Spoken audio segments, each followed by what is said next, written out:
Mentira número 31. Sindicatos trabalhistas elevam salários e o padrão de vida. As 50 mentiras mais contadas pela esquerda. Lawrence Reed.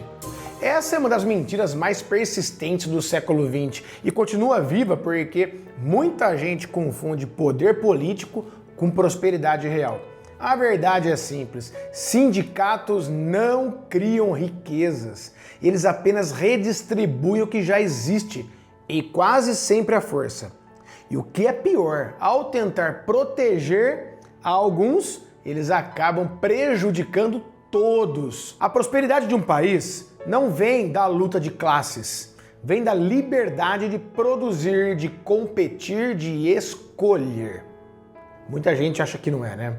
Bom, a esquerda ensina isso. Ensina que os sindicatos foram os grandes heróis dos trabalhadores, os que conquistaram salário justo, jornadas humanas e condições dignas. Mas o que ela não conta é que os salários já melhoravam naturalmente conforme a produtividade crescia.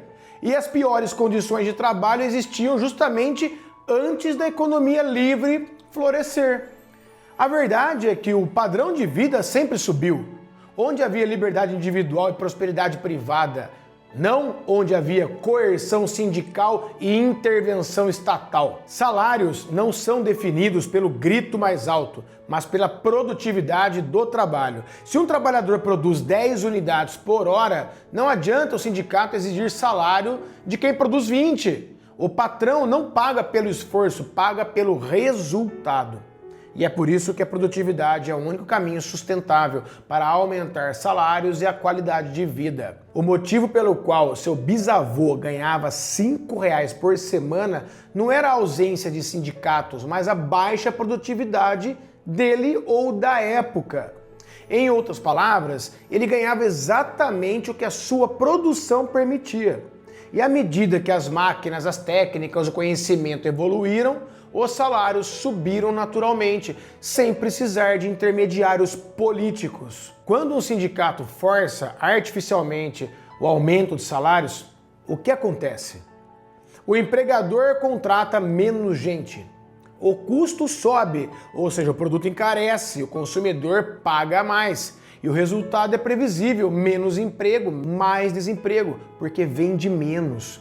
Ou seja, uma vitória de fachada. O sindicato mostra a torta maior, mas não mostra que agora há menos fatias. Num livre mercado, os salários se ajustam naturalmente, de acordo com a produtividade. E quando os sindicatos impõem pisos e privilégios, eles apenas transferem rendas dos desempregados para os sindicalizados. O trabalhador sindicalizado ganha mais por hora, mas o não sindicalizado ou o jovem que tenta entrar no mercado fica de fora. A atividade sindical pode até parecer justa no discurso, mas o custo é enorme. As indústrias se retraem, os empregos desaparecem, empresas migram para países com menos restrições. E no final, o sindicato se torna o que dizia combater, um cartel que protege uns poucos e exclui a maioria. Os sindicatos beneficiam temporariamente alguns, mas sempre à custa de outros. É o mesmo raciocínio da janela quebrada. O que se vê são salários maiores em certos setores. O que não se vê são os milhares de empregos perdidos para sustentá-los. Quer um exemplo atual? O Sindicato dos Transportes e do Funcionalismo. Eles paralisam cidades inteiras, forçam reajustes e depois dizem que estão lutando pelo povo. Mas quem paga a conta? O próprio povo, com passagens mais caras, inflação e serviços piores. No final, o sindicato vira um braço do Estado, usando o trabalhador como escudo e o contribuinte como refém. A verdadeira dignidade do trabalho não está em depender de líderes sindicais, mas em poder escolher livremente onde, como e para quem trabalhar. O trabalhador livre é aquele que pode sair de um emprego ruim e criar o seu próprio caminho, sem precisar pedir bênção a ninguém. A força do mercado está na mobilidade humana e na liberdade de escolha. E quando isso é respeitado, os salários sobem naturalmente, porque a riqueza cresce para todos. Então, Da próxima vez que alguém te disser que os sindicatos elevam os salários, lembre-se, não foram eles, foi a produtividade. Compartilhe esse vídeo com aquele seu amigo socialista que acha que o progresso vem de assembleia e megafone, não de cérebro, esforço e liberdade. Compartilhe também com aquele amigo capitalista culpado que ainda acredita que ceder ao sindicato é ser humano, quando na verdade é alimentar o parasita que enfraquece a própria empresa.